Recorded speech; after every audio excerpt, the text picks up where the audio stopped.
প্রিয় অষ্টম শ্রেণীর শিক্ষার্থীরা, আশা করি তোমরা সবাই অনেক ভালো আছো। আগামী রবিবার ও সোমবার যাদের গণিত পরীক্ষা তাদের জন্য পাঞ্জেরি গাইডের মডেল ৮ এর সমাধানটা নিয়ে আসলাম। এখান থেকে তোমরা ধারণা নিতে পারবে তোমাদের গণিত প্রশ্নটি কেমন হবে। তো প্রথমেই তোমাদের ক বিভাগ অংশটিতে বহু নির্বাচনী প্রশ্ন দেওয়া থাকবে। সেখানে ১ থেকে ১৫ পর্যন্ত দেখো ১৫টি বহু নির্বাচনী প্রশ্ন দেওয়া থাকবে এবং প্রত্যেকটির নম্বর হচ্ছে ১ করে থাকবে। অর্থাৎ তোমরা ১৫টিতে দেখো ১৫ নম্বর পেয়ে যাচ্ছ। এরপর দেখো ১৬ থেকে ২৫ পর্যন্ত তোমাদের এক কথায় উত্তর থাকবে ১০টি। তো সেখানেও আসলে প্রত্যেকটির মান ১ করে দেওয়া থাকবে, অর্থাৎ ১০টি তোমরা ১০ মার্কস পেয়ে যাচ্ছ। এরপর তোমাদের খ বিভাগ অংশটিতে এখানে সংক্ষিপ্ত উত্তর দিতে হবে, সংক্ষিপ্ত উত্তর প্রশ্ন এবং রচনামূলক প্রশ্ন থাকবে, যেখানে মোট নম্বর হচ্ছে ৭৫ এবং এখান থেকে দেখো যে ১ থেকে তোমাদের এখান থেকে ১৩টি সংক্ষেপে উত্তর দিতে হবে, সংক্ষিপ্ত উত্তর দিতে হবে, যেখানে প্রত্যেকটি প্রশ্ন ২ করে থাকবে, অর্থাৎ ১৩ দুগুণে ২৬ এবং সর্বশেষ যে রচনামূলক অংশটি আছে সেখানে তোমাদের ১০টি সৃজনশীল প্রশ্ন থাকবে। সেখান থেকে দেখো ৬০টি প্রশ্নের উত্তর দিতে হবে এবং প্রত্যেকটি সৃজনশীল যে প্রশ্ন আছে তাদের নম্বর থাকবে ৭ করে, অর্থাৎ ৭ ৭ ৪৯ নম্বর তোমরা পাচ্ছ। তো এইভাবে আসলে তোমাদের প্রশ্ন প্যাটার্নটা আসলে সাজানো থাকবে। তো আজকের পর্বটিতে আমরা ১ থেকে ১৫ পর্যন্ত যে ১৫টি বহু নির্বাচনী প্রশ্ন দেখতে পাচ্ছি সেগুলো আমরা সমাধান করব। তো ১ নম্বরে দেখো এখানে বলা আছে যে মুনাফার হার ২% বৃদ্ধি পাওয়ায় ৪ বছরে ১২৮ টাকা মুনাফা বাড়ে, মূলধন কত এটি আমাদের বের করতে বলছে। তো দেখো এখানে মুনাফার হার অর্থাৎ আর এর মান দেখো দেওয়া আছে, সময় অর্থাৎ এন এর মান দেখো দেওয়া আছে এবং মুনাফা দেওয়া আছে। আমাদের মূলধন নির্ণয় করতে হবে। তো যেহেতু এটি সরল মুনাফা, তো সরল মুনাফা নির্ণয়ের সূত্রের মাধ্যমে আমরা এখান থেকে মূলধনটা নির্ণয় করতে পারবো। তো চলো আমরা সমাধানটা দেখে আসি। ইতিমধ্যে আমি সমাধানটি সাজিয়ে নিয়েছি যেন আসলে ভিডিওটি খুব বেশি লম্বা না হয় এজন্য। তো এখানে দেখো যে তথ্যগুলো দেওয়া ছিল সেই তথ্যগুলো আমি লিখেছি যে মুনাফার হার আর ইকুয়াল 2% এবং এই মুনাফার হারকে আমাদের প্রথমে আগে ভগ্নাংশে প্রকাশ করে নিতে হবে। তো দেখো যে আমরা ২ উপরে লিখলাম, পার্সেন্ট বলতে ১০০ হর আকারে চলে আসলো। এর সময় যেহেতু ৪ বছর দেওয়া আছে, এন ইকুয়াল ৪ বছর দেখো লিখেছি এবং মুনাফাকে আই দ্বারা প্রকাশ করা হয়, সেটির মান দেওয়া আছে দেখো ১২৮ টাকা, সেটি লিখেছি। তো সরল মুনাফা নির্ণয় যে সূত্রটি জানি আমরা, I equal P R N, সেটি আমি লিখেছি এবং যেহেতু আমরা পি এর মান বের করবো তাই পিকে দেখো বাম দিকে ট্রান্সফার করলাম, আইকে ডান দিকে ট্রান্সফার করলাম। তো পিকে বামে রাখলাম এবং হচ্ছে আর এনকে আমরা ডান দিকে ট্রান্সফার করলাম। আর এন এখানে দেখো গুণ আকার আছে, সাইড চেঞ্জ করে সেটি আসলে ভাগ হয়ে যাচ্ছে। তো এরপর আই এর জায়গায় আই এর মান যেটি ১২৮ ছিল এবং আর এর জায়গায় আর এর যে মানটি 2/100 এবং এন এর জায়গায় দেখো এন এর মানটি বসিয়ে দিয়েছি। এরপর যদি আমরা এখানে লঘিষ্ঠ আকার প্রকাশ করি, ৪ দ্বারা ১০০কে ভাগ করি তাহলে 25 পেয়ে যাচ্ছি। তো দেখো উপরে 2 থাকলে নিচে 25 এবং 2/25 দ্বারা ১২৮কে যদি আমরা ভাগ করি তাহলে আমরা ১৬০০ পেয়ে যাচ্ছি। সেটি কিভাবে আমি তোমাদের দেখাচ্ছি এখান থেকে দেখো। তাহলে ১২৮ কে ভাগ করতে হবে কত দ্বারা? 2/25 দ্বারা। তো শর্ত অনুযায়ী দেখো আমরা প্রথমটাকে ঠিক রেখে দ্বিতীয়টার বিপরীত দ্বারা যেহেতু গুণ করতে হয় ভাগের ক্ষেত্রে, তো উপরে 25 চলে গেল, নিচে দেখো 2 চলে আসছে। এবার 2 দ্বারা যদি ১২৮কে আমরা হচ্ছে কি ভাগ করি তাহলে কত পাচ্ছি? ৬৪। তো ৬৪ আর 25 আমাদের গুণ করলে কত পাচ্ছি? ১৬০০। সেটি আসলে পি এর মান, পি বলতে মূলধন। তো দেখি আমরা আসলে এটি কত নম্বরে দেওয়া আছে। এখানে আমরা দেখতে পাচ্ছি যে খ নম্বরে দেওয়া আছে, অর্থাৎ খ নম্বরটি আমাদের এখানে সঠিক। ২ নম্বরে দেখো যে এ একটি বিন্দু যার স্থানাঙ্ক দেখো দেওয়া আছে, এ থেকে মূল বিন্দুর দূরত্ব। তাহলে মূল বিন্দু বলতে মূল বিন্দুর আমরা স্থানাঙ্ক জানি কত, ভুজ ০ এবং কোটি হচ্ছে কত হয়? ০ হয়। তাহলে এ থেকে এই মূল বিন্দুর এই যে দূরত্বটা, এই দূরত্বটা হচ্ছে দেওয়া আছে ৫ একক। তাহলে ৫ একক হলে পি এর মান কত এটি আমাদের নির্ণয় করতে বলছে। তো এখান থেকে আমরা এটি আসলে দুইটি বিন্দুর যে দূরত্ব নির্ণয়ের সূত্র, সেই সূত্রের মাধ্যমে আমরা পি এর মানটি নির্ণয় করতে পারবো। তো চলো আমরা সমাধানটা দেখি। এখানে দেখো মূল বিন্দুর স্থানাঙ্ক আমরা যেহেতু জানি যে মানে ভুজ ০ এবং কোটি ০ সেটি লিখে নিয়েছি এবং এ বিন্দুর স্থানাঙ্ক যেটি দেওয়া ছিল সেটি লিখে নিয়েছি। তো দুটি বিন্দুর দূরত্বর কথা যেহেতু বলছে, তো দুটি বিন্দুর দূরত্ব নির্ণয়ের সূত্র যেটি জানি আমরা, ভুজদ্বয়ের পার্থক্য স্কয়ার যোগ কোটিদ্বয়ের পার্থক্য স্কয়ার। তাহলে দেখো এখানে এই বিন্দুর ভুজ হচ্ছে পি এবং এই বিন্দুর ভুজ হচ্ছে কত? ০। তাহলে দেখো পার্থক্য দিয়েছি, পার্থক্য বলতে আমরা বিয়োগ বুঝি। তাহলে পি থেকে ০ বাদ দিয়েছি এবং কি ভুজদ্বয়ের পার্থক্য স্কয়ার যোগ হচ্ছে কোটিদ্বয়ের পার্থক্য দেখো স্কয়ার, অর্থাৎ কোটি বলতে ৪ আর ০ তাদের পার্থক্য দিয়েছি এবং তারপর স্কয়ার দিয়েছি এবং সূত্র বলছে সম্পূর্ণটার উপর রুট দিতে হবে। তাহলে রুটও আমরা দিয়েছি। তাহলে রুট দিলে আমরা কি পাইলাম? দুটি বিন্দুর দূরত্ব, দূরত্ব সমান হচ্ছে কত দেওয়া আছে? ৫। সেই ৫ দেখো আমরা লিখে দিয়েছি। তো এটি একটি সমীকরণ দেখো হয়ে গেছে। তো বন্ধনীর ভেতরের কাজ যেহেতু আমাদের আগে করতে হবে, অর্থাৎ পি থেকে ০ বাদ দিলে আমরা পি পাচ্ছি এবং উপরে স্কয়ার, স্কয়ার থেকে গেল। একইভাবে দেখো যে 4 থেকে ০ বাদ দিলে আমরা 4 পেয়ে যাচ্ছি। তাহলে 4 এর উপর এটা সম্পূর্ণটার উপর স্কয়ার থাকা মানে এই পি এর 4 এর উপরও স্কয়ার রাখতে হবে। সমান দেখো যে 5 এখানে পাইলাম আমরা। তো তো তারপর আমাদের এই যে যেহেতু রুটটা উঠাই দিতে হবে, তাহলে রুট উঠাই দিতে গেলে আমরা কি করব, যে আমরা জানি যে রুট আর স্কয়ার কাটা যায়, তার মানে যার কারণে আমরা এটাকে দেখো যে বর্গ করে নিয়েছি। তো আমরা নিয়ম অনুযায়ী জানি যা কিছু করি না কেন উভয় পক্ষকে আসলে করতে হবে, তখন কোনো সমীকরণের মানের কোনো পরিবর্তন হবে না। তো সেই শর্ত অনুযায়ী দেখো আমরা বাম পক্ষকে দেখো বর্গ করে নিয়েছি, ডান পক্ষকে বর্গ করে নিয়েছি এবং সাইডে আমি সাইড নোটও দিয়েছি। তো এরপর দেখো স্কয়ার আর রুট কেটে চলে গেল, থাকলো পি স্কয়ার প্লাস 4 স্কয়ার, আর এখানে 5 এর স্কয়ার করলে দেখো তো 25 পেয়ে যাচ্ছি। তো একইভাবে দেখো 4 এর স্কয়ার করলে দেখো 60 পেয়ে যাচ্ছি এবং 16 পেয়ে যাচ্ছে। এরপর যেহেতু পি এর মান বের করবো তাই পি কে বামে রাখলাম, 16কে রাইট সাইডে নিয়ে গেলাম, তাহলে দেখো এর সামনে প্লাস আছে, এদিকে এসে দেখো মাইনাস হয়ে গেল। এরপর যদি আমরা 25 থেকে যদি 16 বাদ দিই তাহলে 9 পেয়ে যাচ্ছি। তো এরপর দেখো যে যেহেতু শুধু পি এর মান আমরা বের করবো তাই পি কে বামে রাখলাম, স্কয়ারকে আমরা ট্রান্সফার করলাম, তাহলে স্কয়ার এখানে দেখো যে সাইড চেঞ্জ করলে সেটি আসলে রুট হয়ে যাচ্ছে। তো ফলে এখানে দেখো রুট হয়ে গেছে। তো যদি 9-এর রুট করে আমরা কত পেয়ে যাচ্ছি, 3 পেয়ে যাচ্ছি। তো দেখো আমরা পি এর মান দেখো 3 পেয়ে গেলাম। তো এটি আমরা দেখতে পাচ্ছি ক নম্বরে দেওয়া আছে, অর্থাৎ ক নম্বরটি সঠিক হবে। এরপর 3 নম্বরে 3x প্লাস 4y ইকুয়াল 12 রেখাটি অক্ষদ্বয়ের সাথে যে ত্রিভুজ গঠন করে তার ক্ষেত্রফল কত। তাহলে এই রেখাটি অক্ষদ্বয়ের সাথে, তো অক্ষ হচ্ছে দুইটা হয়, অর্থাৎ একটি দেখো যে এক্স অক্ষ হয়, এটি আসলে এক্স অক্ষ এবং এটি আসলে ওয়াই অক্ষ।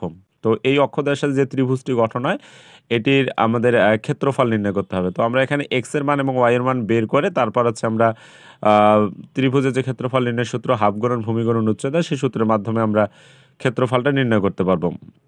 তো চলো আমরা দেখে আসি উত্তরটি।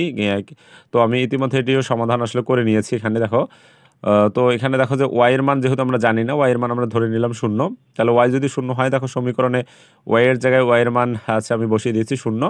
তো এরপর হচ্ছে 4 আর দেখো 0 যদি গুণ করি তাহলে 0 হচ্ছে।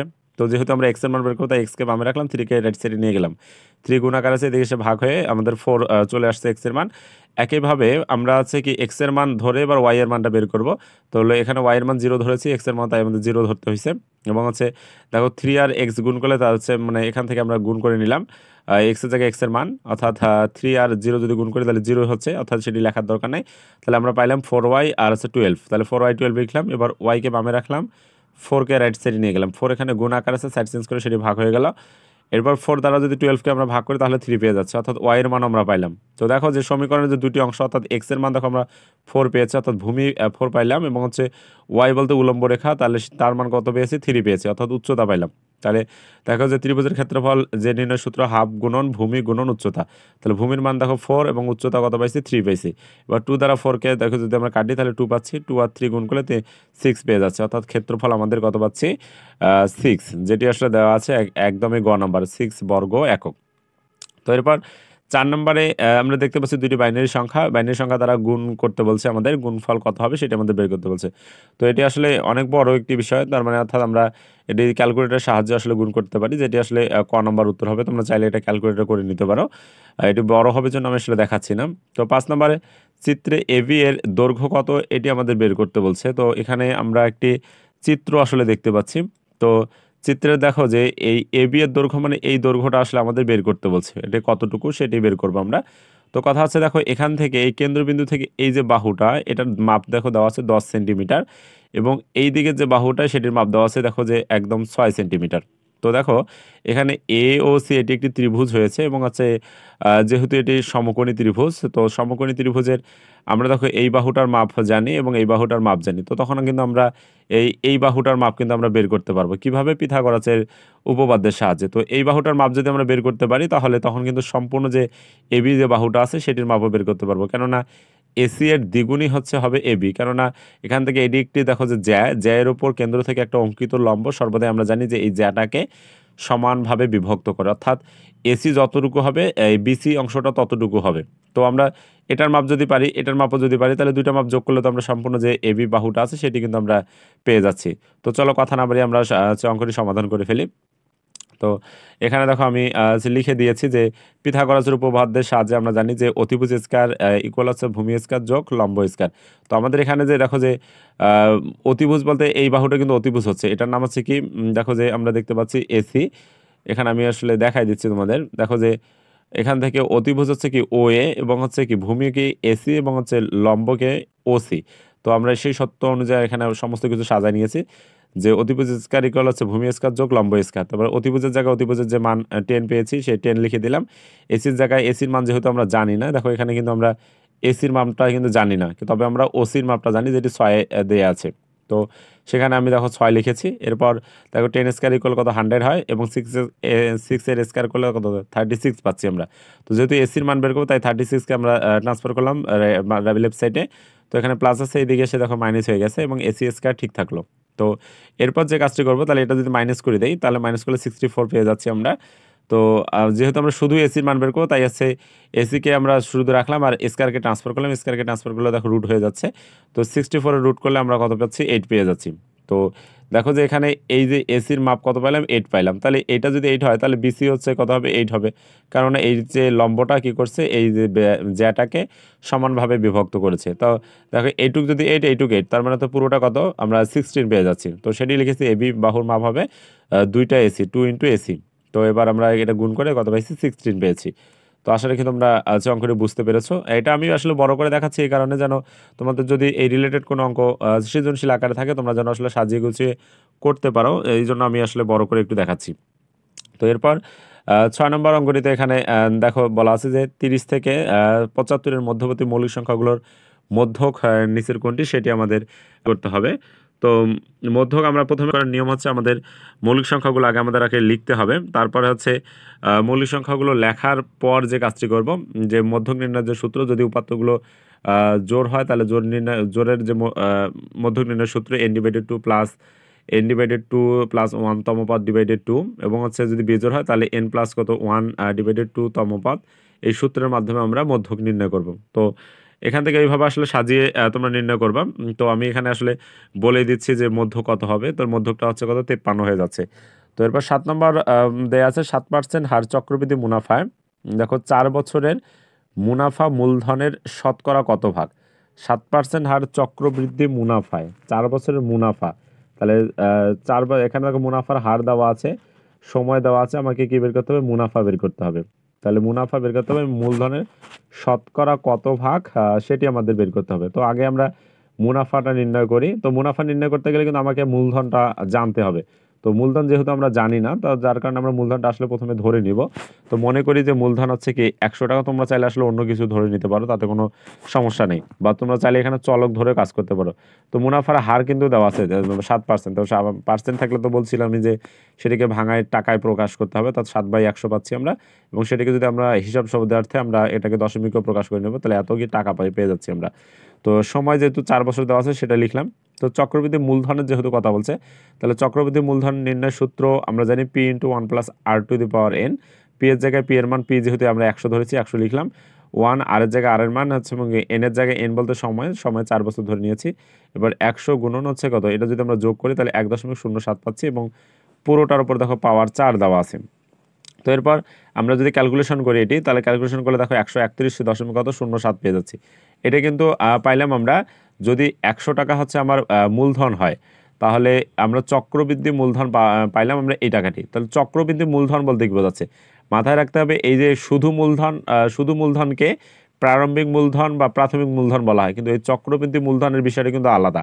চক্রবৃদ্ধি মূলধনে 2টা টাকা থাকে, একটা হচ্ছে কি প্রারম্ভিক মূলধন অর্থাৎ শুধু মূলধন, এবং তার সঙ্গে হচ্ছে কি তোমার মুনাফা, এই মুনাফা কিন্তু দেয়া থাকে। তাহলে 2টা মিলেই কিন্তু চক্রবৃদ্ধি মূলধন হয়। তো এই কথাটা জাস্ট মাথায় রাখবা যে চক্রবৃদ্ধি মূলধন মানে মূলধন প্লাস হচ্ছে কি মুনাফা, অর্থাৎ প্রারম্ভিক যে মূলধন সেই মূলধনের সাথে মুনাফা যোগ হয়ে চক্রবৃদ্ধি মূলধন হয়। তো এখানে আমরা দেখতে পাই তার মানে এই 131 টাকার মধ্যে কি আছে, তোমার মুনাফা আছে এবং হচ্ছে কি মূলধন আছে, 2টা মিলে কিন্তু চক্রবৃদ্ধি মূলধন হয়েছে। তো যেহেতু আমাদের শুধুমাত্র মুনাফা বের করতে হবে আগে, তো আমরা এই চক্রবৃদ্ধি মূলধন থেকে আমরা যদি প্রারম্ভিক মূলধন 100 টাকা সেটি যদি বাদ দেই, তাহলে যে টাকাটা পাইলাম এটা কিন্তু শুধু মুনাফা পাইলাম আমরা। তাহলে এই মুনাফাটা অর্থাৎ এই টাকাটা আসলের কত পার্সেন্ট, তাহলে আসল মানে কত, এটা যদি মুনাফা হয় তাহলে আসল আমরা কত পাইছি 100, তাহলে 100-র কত পার্সেন্ট এটি আমাদের বের করতে বলছে। তাহলে 100-র মধ্যে এটি কত, এটা আমরা ভগ্নাংশে প্রকাশ করলাম, এবং সেটাকে আমরা দেখো যে যেহেতু শতকরা প্রকাশ করব, তার মানে শতকরা প্রকাশ করার নিয়ম হচ্ছে 100% তাকে গুণ দাও। তাহলে 100 দেখো আমরা কাটলাম, থাকলো কত 31.07, এবং তার সঙ্গে দেখো পার্সেন্টটা থেকে গেল। তো আমরা বলতে পারি যে 31.07 সেটি আসলে কত নম্বরে দেখো দেওয়া আছে, আমরা দেখতে পাচ্ছি যে এখানে আসলে একটু দশমিকের কম বেশি ধরার কারণে আমাদের উত্তরটা একটু আলাদা চলে আসছে, অর্থাৎ 31 দশমিক এখানে 1 তারা লিখেছে। তো এটাই আসলে উত্তর হবে। তো এরপর দেখো 8 নম্বরে বলা আছে দেখো 16x10 ইঞ্চি আকারের একটি কাগজ থেকে কোন আকারের টুকরো তৈরি করা যাবে যাতে সম্পূর্ণ কাগজটি ব্যবহার করা হয়। তো মাথায় রাখবো যে যেহেতু এই আকারের কাগজ থেকে, তো এই কাগজের আমরা আগে আয়তন বের মানে সরি ক্ষেত্রফল আগে নির্ণয় করবো। তো ক্ষেত্রফল নির্ণয় সূত্র দৈর্ঘ্য গুণন প্রস্থ, যেটি আসলে কত হবে 16 আর 10 গুণ করলে 160 হয়ে যাচ্ছে। তো এই ক্ষেত্রফলকে এই মাপের হচ্ছে কতগুলো টুকরো করা যাবে। তো আমরা দেখবো যে এই যে মাপগুলো আছে, এই মাপগুলো এই মাপের ক্ষেত্রফল দ্বারা কোন ক্ষেত্রফলটি দ্বারা এটাকে ভাগ করা যাচ্ছে, যেটা দ্বারা ভাগ করা যাবে সেটি আসলে ব্যবহার করা সম্ভব। তো আমরা এখানে সবগুলো যদি ক্যালকুলেশন করি, একটি দ্বারা আসলে ভাগ করা যাবে না, শুধুমাত্র ক নম্বর দ্বারা দেখো ভাগ করা যাবে। তো চাই তাহলে দেখো যে গ নম্বর 4 দুগুণে 8 হচ্ছে, এই মাপের কাগজের ক্ষেত্রফল কত 4 দুগুণে 8 হচ্ছে, তাহলে 8 দ্বারা 160কে কিন্তু সম্পূর্ণভাবে ভাগ করা যায়। তো সেই শর্ত অনুযায়ী এখানে গ নম্বরটি উত্তর হবে। অজীব রেখাতে এক্স অক্ষ বরাবর কোনটি থাকে এটি আমাদের বের করতে বলছে। তো অজীব রেখাতে দেখো যে আমাদের এক্স অক্ষ বরাবর থাকে হচ্ছে দেখো যে গ নম্বরে যেটি শ্রেণীর উচ্চ সীমা, আর আমরা হচ্ছে কি মানে উলম্ব রেখা বরাবর জানি যে শ্রেণীর নিম্ন সীমা থাকে, অর্থাৎ এই এক্স অক্ষ বরাবর হচ্ছে থাকে শ্রেণীর উচ্চ সীমা, এবং এই উলম্ব রেখা বরাবর বা অর্থাৎ ওয়াই অক্ষ বরাবর থাকে শ্রেণীর নিম্ন সীমা। তো 10 নম্বরে যে স্পর্শক দুটি বৃত্তকে স্পর্শ করে তাকে কি বলে এটি আমাদের বের করতে বলছে। তো আসলে তাকে যেটা গ নম্বর সাধারণ স্পর্শক এটি বলে। তো এরপর আমরা যাব একদমই হচ্ছে 11 নম্বর অঙ্কে। 11 নম্বর এখানে বলা আছে একজন আম বিক্রেতার কিছু আমের বিক্রয় মূল্য হচ্ছে কত 1600 টাকা, এবং সে দেখলো 1600 টাকা বিক্রি করে তার লাভ হয়েছে কত 160 টাকা। তার মানে এটা হচ্ছে বিক্রয় মূল্য। তো বিক্রয় মূল্য থেকে লাভের টাকাটা যদি আমরা বাদ দিই তাহলে কিন্তু আমরা কি পাবো, ক্রয় মূল্য বা আসলটা কিন্তু পেয়ে যাব। তো 1600 থেকে যদি আমরা অর্থাৎ বিক্রয় মূল্য থেকে আমরা যে টাকাটা লাভ করেছে সেটা আমরা বাদ দিলাম, বাদ দিলে কত পাচ্ছি 1440 টাকা।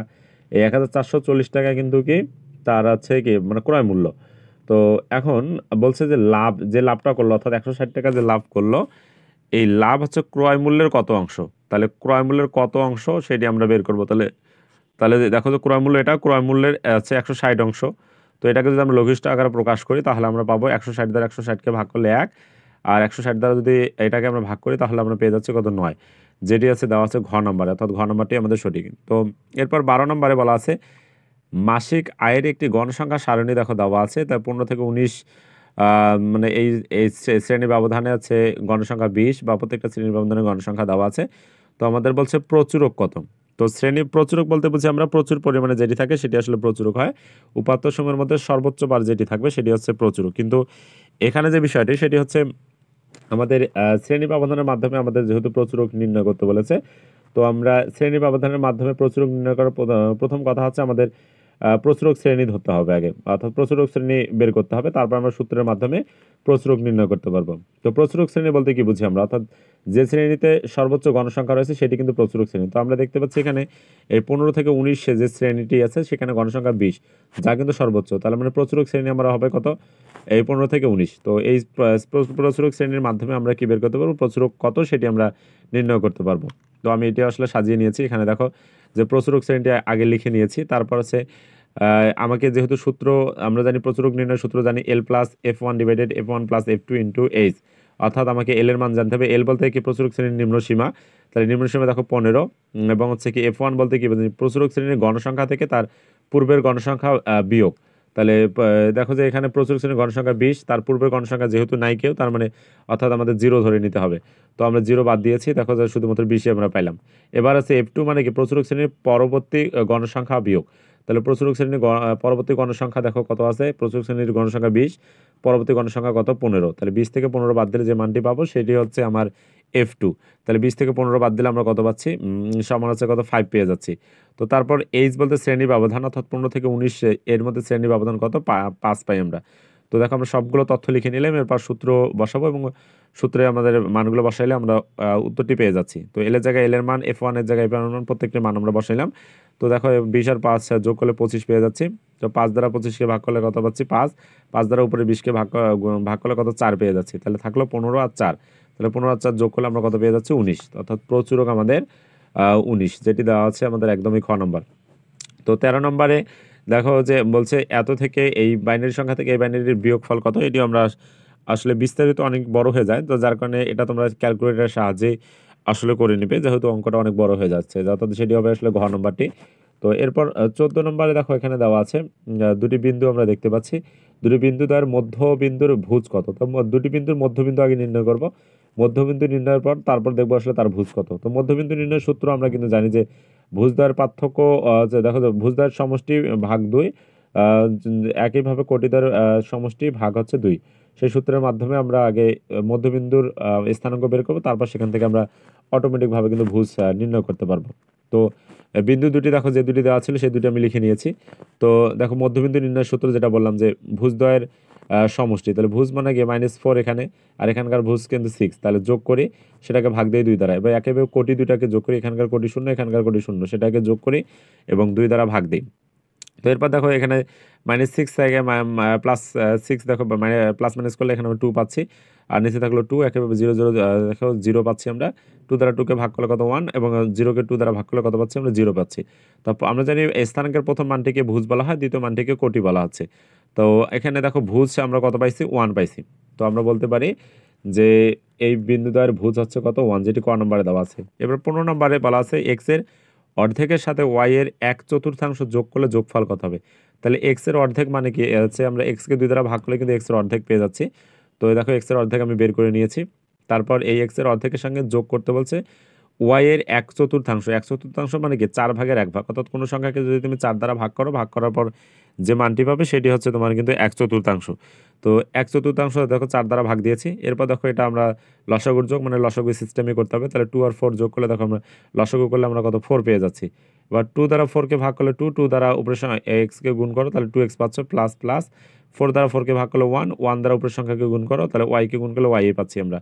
তো এরপর যে কাজটি করব তাহলে মানে এখানে দেখো যে সদৃশ পদ যেহেতু না, তার মানে এখানে যোগ বিয়োগ করা যায় না।